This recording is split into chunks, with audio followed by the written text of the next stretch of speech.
share now, or we're going to start recording, sorry. And I will share the slides.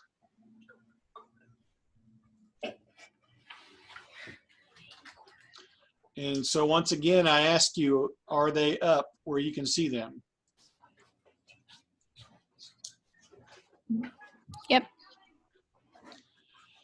All right, and I need to change this right here.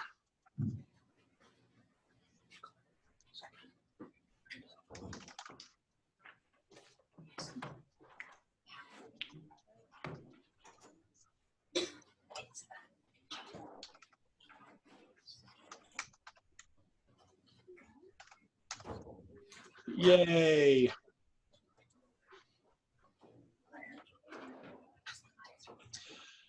We've already talked about the progressive era.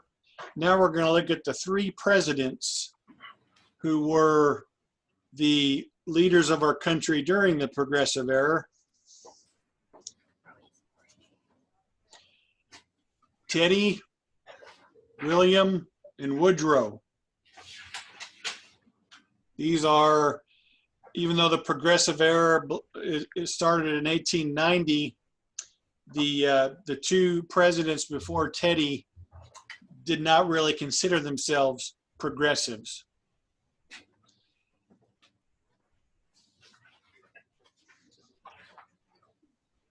These three presidents, basically, we could say this is the outlook for the progressive presidents. The welfare of each of us is dependent fundamentally upon the welfare of all of us. So we'll begin with Roosevelt, and he is our 26th president. And it's somewhat ironic, but then again, not too ironic, that at the beginning of a new century, he was our president, but he became president by accident. Because when the new century began, he was actually vice president.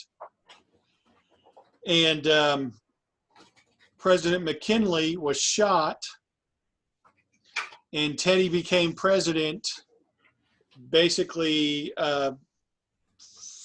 6 or 7 months after McKinley started. And so Teddy came into his first term as president because of an assassination.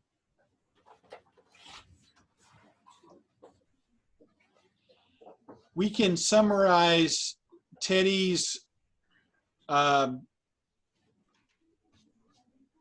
talking about his domestic policy, that is, the things that he did here in America. He referred to his policy in America as a square deal, or the square deal.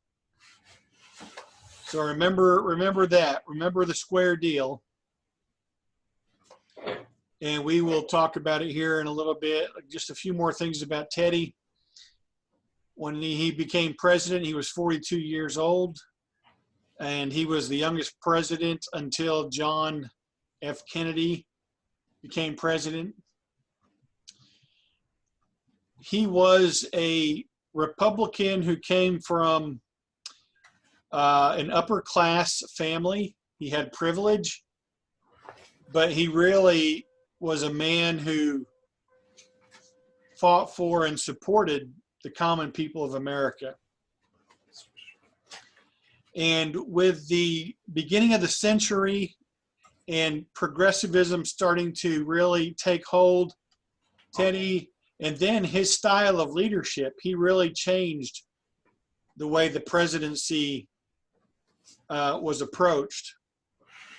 He is considered our first modern president.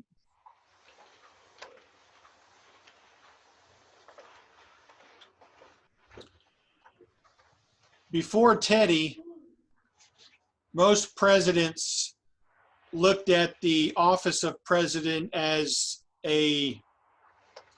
responsibility in which they were to be a quiet steward or servant. The Constitution laid out our government in three branches, which were equal. You had the legislative branch, which is Congress, the executive branch, which is the presidency, and then the judicial branch, which is the Supreme Court. And all three of these branches are equal in power, and they keep the other ones in line. So Congress and the Supreme Court will keep the presidency in check. And likewise, Congress and the presidency will keep the Supreme Court in check. And then the president and the Supreme Court will keep the Congress in check. That's the theory of government that our Constitution lays out. But over the years, in the first, I guess, first 110 years of our country, Congress usually exerted more influence. And the president basically was a steward, and Congress would make laws, and the president was to make sure those laws were administered and followed. So the presidency really was a steward to the Congress. Every now and then we'd have a few strong presidents like Andrew Jackson and Abraham Lincoln. But for the most part, most presidents were happy to do what the Constitution laid out and really defer more to the Congress. Not Teddy Roosevelt. He came in and he saw the president, the office of president, as an opportunity to do a lot of good and exercise a lot of influence. He referred to it as the bully pulpit. It was a powerful platform in which, and this is keeping in line with what the progressives believe. Remember, they believed in action. They believed in the social gospel, doing good, helping your neighbor. And so Teddy really is the embodiment of the progressive ideal, and he is in the office of presidency. So he has attained the highest office, and therefore he applies the progressive ideas very, very strongly. So he believed in an aggressive executive action.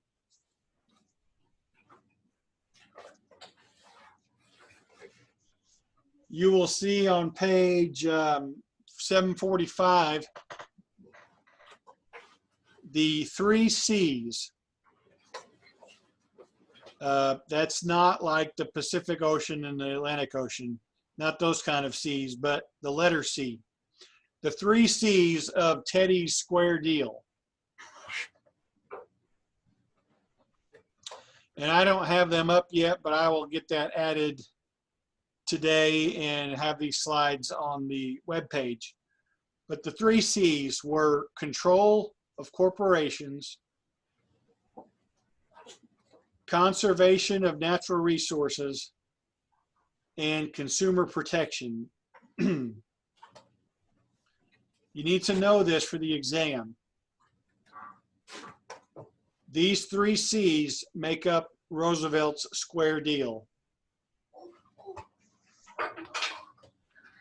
Let me skip down here. Here's the definition of the square deal.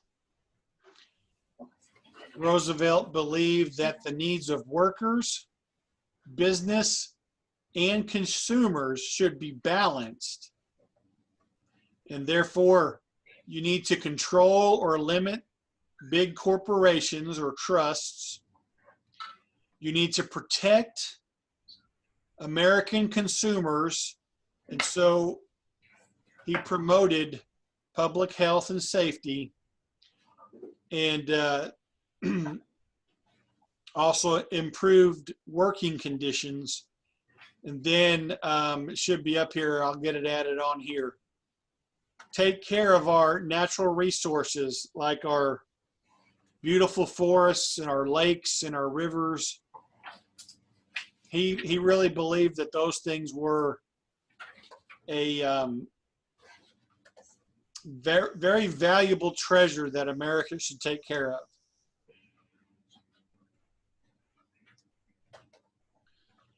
So let's start with the first one, regulating big business or controlling the corporations. Remember some of the barons we talked about from chapter 19? We had J. Piermont Morgan. We had John D. Rockefeller. We had Andrew Carnegie. These were men who became multi-millionaires in the early 1900s. They had huge companies. And to the office, please. I need Dylan Meadows to the office, please. And Touching Tim's to the office, please. They employed a lot of people, but they got filthy rich, and many people felt like they were doing so on the backs of their workers.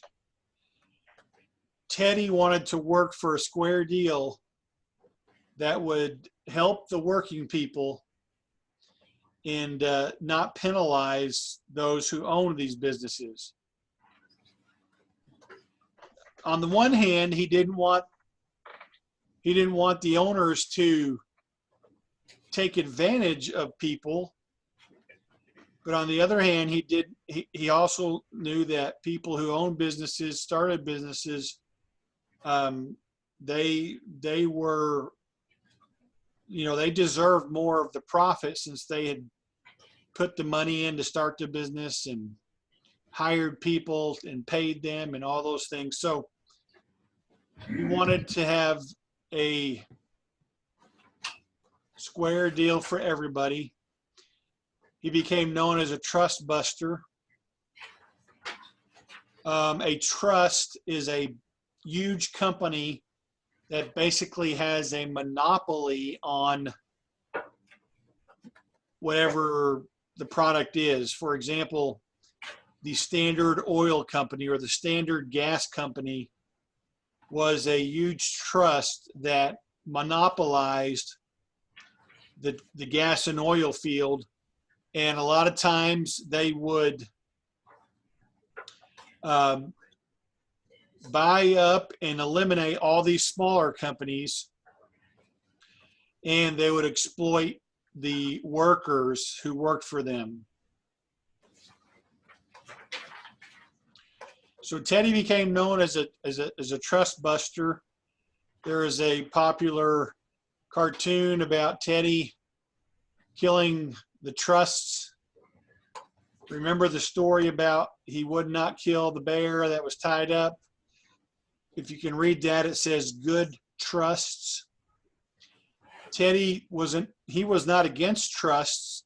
He was only against bad trusts who did not serve the interests of the public.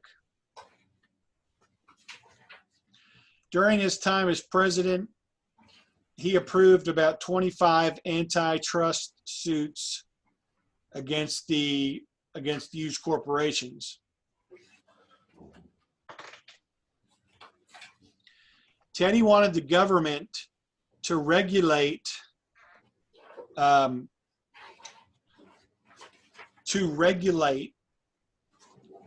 these businesses so that again, the owners, the workers, and the American public, the consumers, all were given a square deal.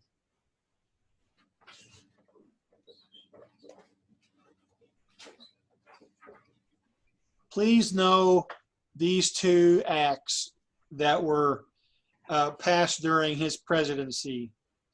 The first act is the Elkins Act.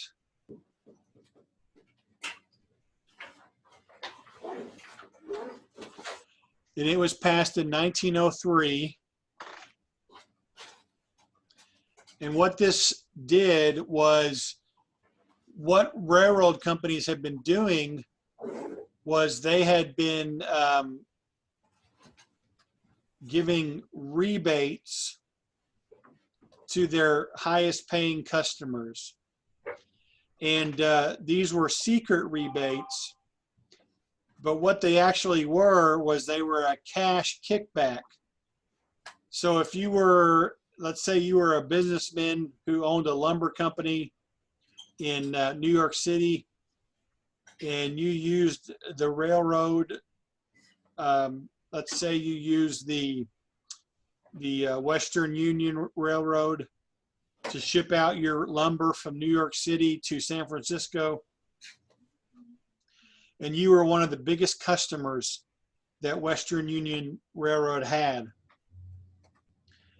Well, under the table with a secret rebate, Western Union Railroad would maybe, give you a $500 cash rebate.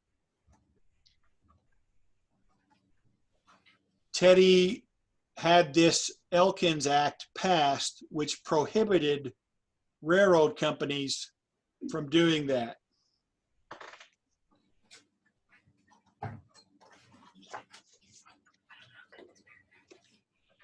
And it made that all customers would pay the same rates, whatever they shipped on those railroads.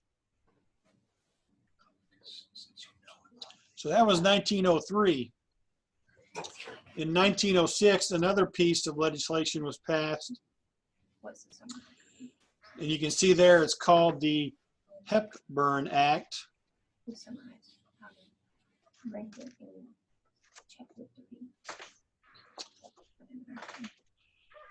And the Hepburn Act basically gave more power to the Interstate Commerce Commission, which was supposed to be a government agency that regulated the railroads and other companies. This act gave more power to the ICC, and it gave them especially the power to set a maximum rate on freight.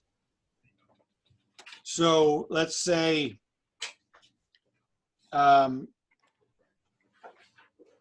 companies would change their rates depending upon who the customer was and how much merchandise they wanted to be shipped. Let's say they charged bigger companies $100 a pound, and they charged smaller companies with less merchandise $200 a pound.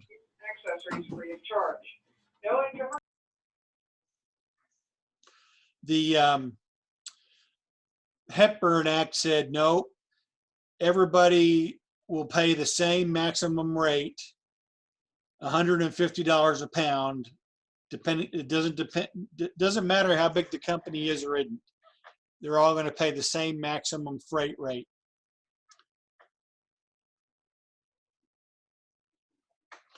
So regulating big business.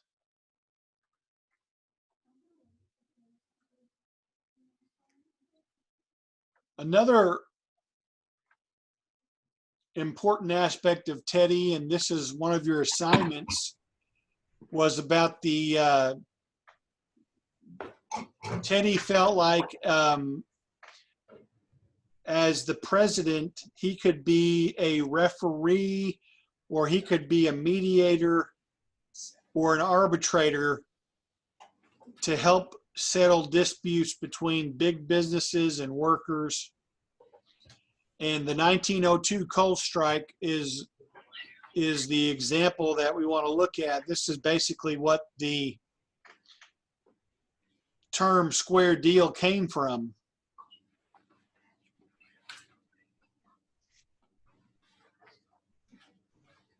But in 1902, May 12th to be exact,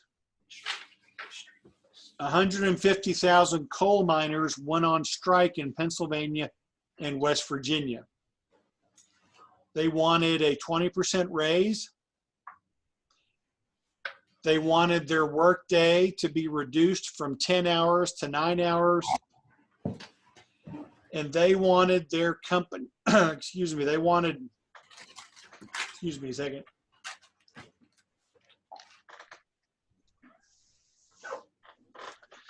They wanted the company owners to recognize their union, which was called the United Mine Workers.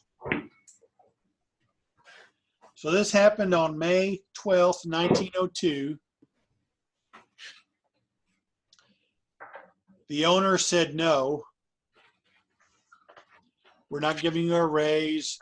We're not giving you shorter hours. We're not going to recognize your union. Well, this went on through the summer and then through the fall. Through summer. Yeah, through the summer, through early fall. And then as winter was getting close to starting, you had factories and hospitals and schools, especially in the Northeast, where it was colder, running out of coal.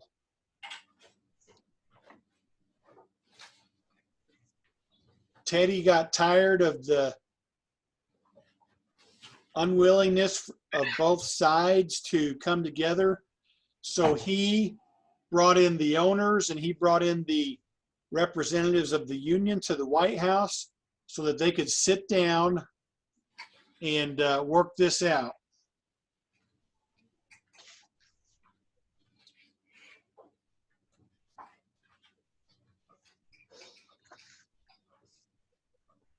That was one of Teddy's big beliefs, that disputes could be settled in an orderly way with the help of experts. Remember that point about progressivism? They put a lot of stock in science and expertise. And so Teddy bought into that.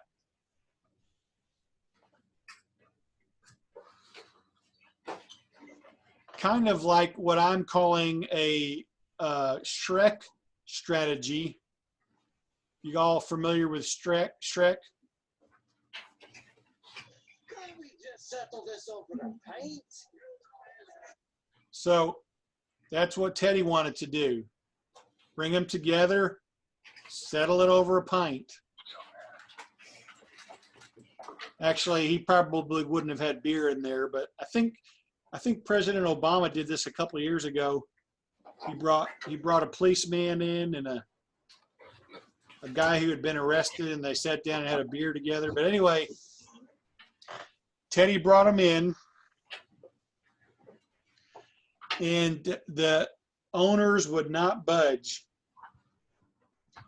And Teddy got really upset. He was so upset that he said he couldn't believe the extraordinary stupidity and the bad temper of the owners. And he even told somebody in his office that it was only the dignity of the presidency that kept him from taking one owner by the seat of his britches and throwing him out a window. But that's Teddy Roosevelt for you. So as winter continued to get closer, Teddy finally threatened them by saying, I'm going to take over the mines and I'm going to send soldiers in there to do the work. Well, this finally got through the thick skulls of the owners, and through an arbitration commission, they finally reached a settlement on October 23rd, 1902. So The strike lasted a little over 5 months. And there was a compromise. The workers got a 10% raise. They did get a 9-hour workday, but the owners refused to recognize the unions.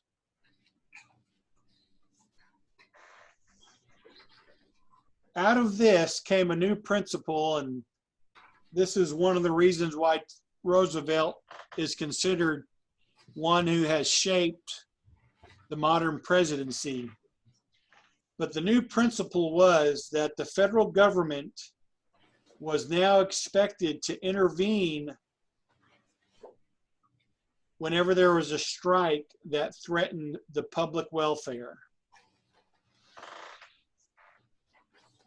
So make sure you put a star by the strike of 1902, underline it, highlight it, whatever you need to do. It will be on the test, and you'll want to know why it's significant. We could say this is when government expanded into becoming a bigger government.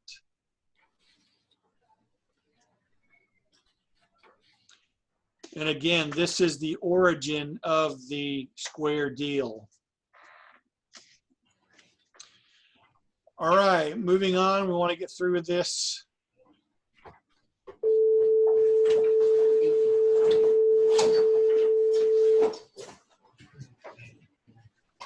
This falls under the third C, that Roosevelt wanted to protect consumers.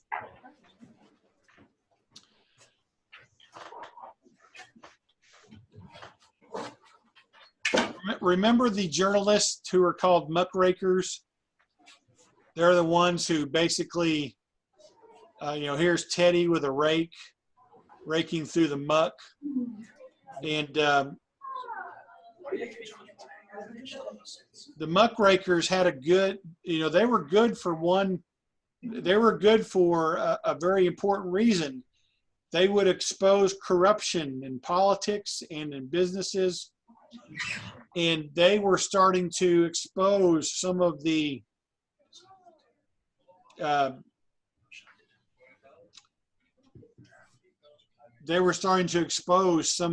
practices of the businesses like the railroads, and also meat packing plants.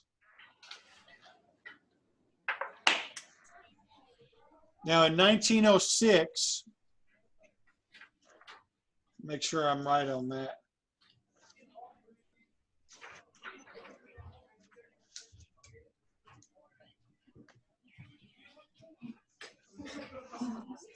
Well, I'm not sure if it's 1906, but it's around that time.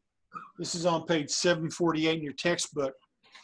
A guy by the name of Upton Sinclair wrote this book called The Jungle, and it was about the very unsanitary practices of the meat packing companies. Let me read the passage for you that's on page 748 of your book. This is about a meat packing plant in Chicago, and it says, "It was too dark in these storage places to see well, but a man could run his hand over these piles of meat, then sweep off handfuls of the dried dung of rats. These rats were nuisances, and the packers would put poisoned bread out for them. The rats would die, and then the rats and the bread and the meat would all go into the hoppers to be ground up together."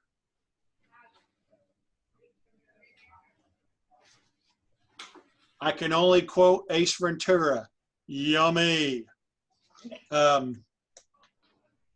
Aren't you glad that Teddy led the government to start sending inspectors into meat packing plants and putting together a commission to regulate drugs and medicine? We need to be very glad for that. Just the thought of dead rats and their dung and poisoned bread going into the hopper to be ground up with all the meat.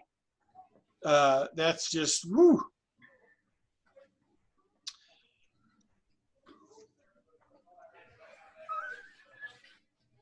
So make sure you familiar yourself with this slide. It's got the Elkins Act and the Hepburn Act. And then in relation to protecting consumers, you had the Meat Inspection Act of 1906. We would have inspectors who would inspect the meat that was being shipped across one state to another state.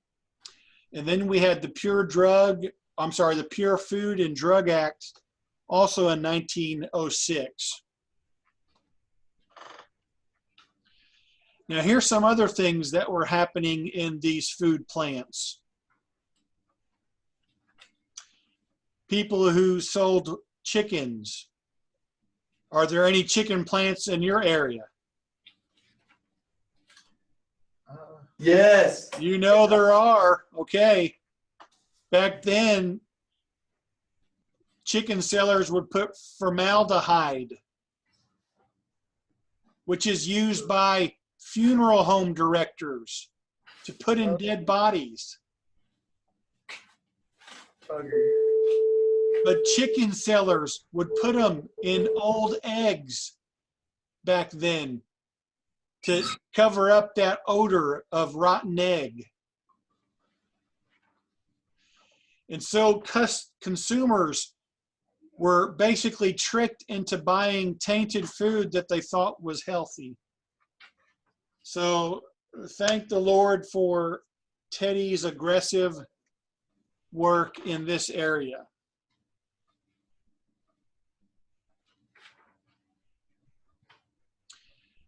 Most likely you will see The Jungle, this book right here,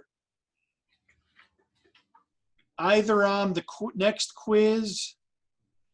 No, it won't be on the next quiz because the next quiz is chapters 21 and 22. So it will be on the test. So know about the jungle and why it is important. All right, let's talk about Teddy's third C. We got to take care of our natural resources. So he was a conservationist. Now, does anybody know a little bit about Teddy Roosevelt and what his personality was, or one aspect of his personality?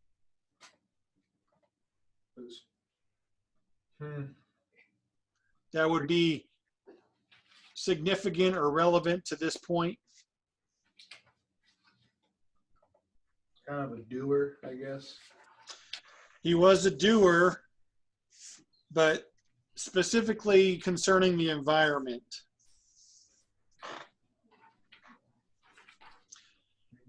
Teddy was an avid outdoorsman. He was a big game hunter. Remember, he lived out in the frontier west for a couple of years. He just loved the outdoors. And so during his time, he took great actions to conserve the environment.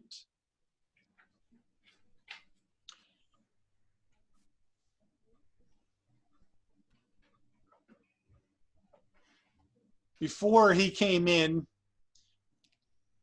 businesses really didn't have, it wasn't a priority that businesses protect the environment. But Roosevelt changed that. He established the Forest Service. During his time as presidency, he set aside over 234 million acres of federal land for conservation purposes, 150 million of it being national forests.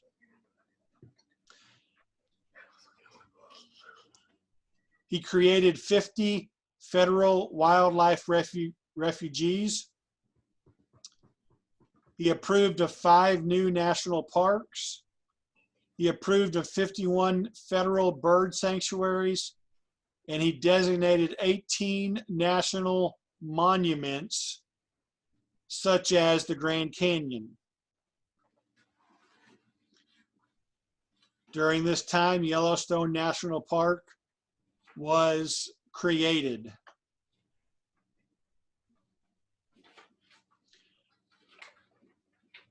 So Teddy believed that these natural resources were really a great asset for the country, and we needed to protect a lot of them. And he certainly led in that direction.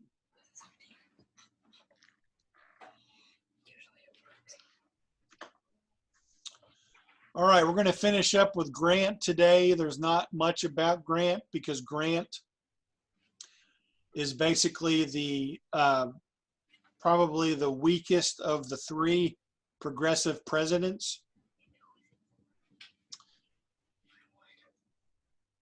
You need to know that his probably what he is well known for as far as the way he governed was his dollar diplomacy.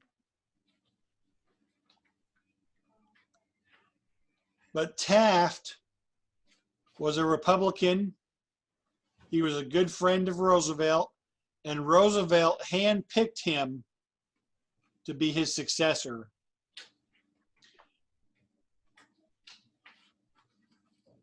But Taft hated politics. He was not as aggressive as Teddy.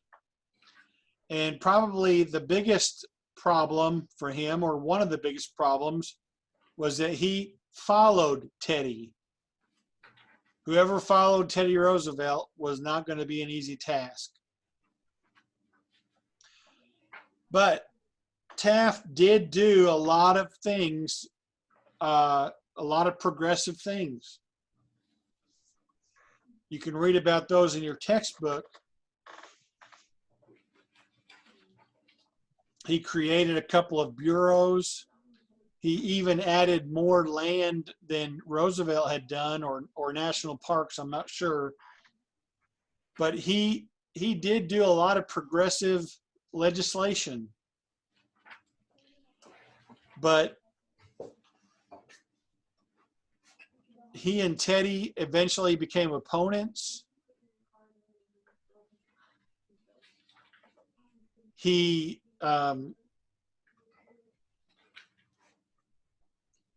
while he did accept the progressive outlook, he did not practice the style of aggressive, strong leadership that Teddy did. Up here it mentions the Teddy had put this guy named Gifford Pinchot over the Forest Service. He was a close friend of Teddy. Taft, let me see if it mentions it here.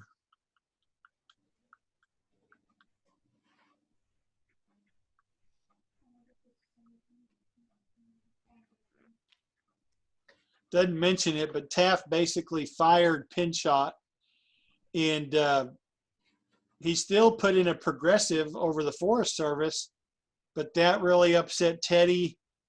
Teddy felt like Taft was betraying the Republicans, and they eventually became opponents.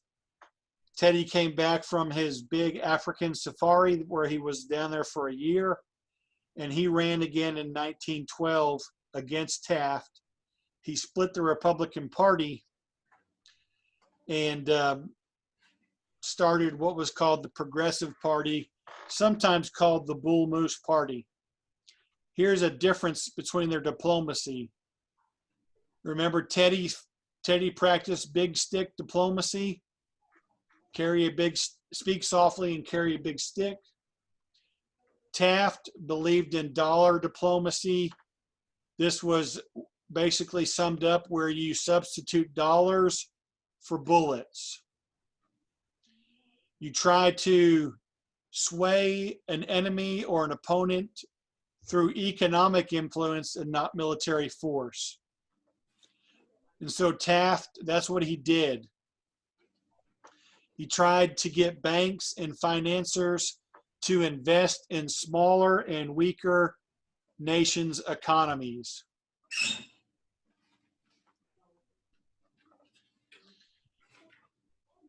Taft, though, only served for 4 years. Teddy, when he created his own party, he split the Republican votes, and that left it wide open for Democrat Woodrow Wilson to become the next president. And I will do my, I will videotape or video record a session about Wilson and have that up for you for Wednesday. Are there any questions on Teddy and Taft? No. So I won't see you until next Monday. So look for the video on Wednesday, and also quiz number 2 for module 2 will be available Wednesday night. So have a great week, and we will see you next Monday. I have a question over quiz 1. Yes. You reopened it for me and I tried to submit it and it won't let me submit it. So do you want me to just email you? Yes, that'll be fine. Okay. All right.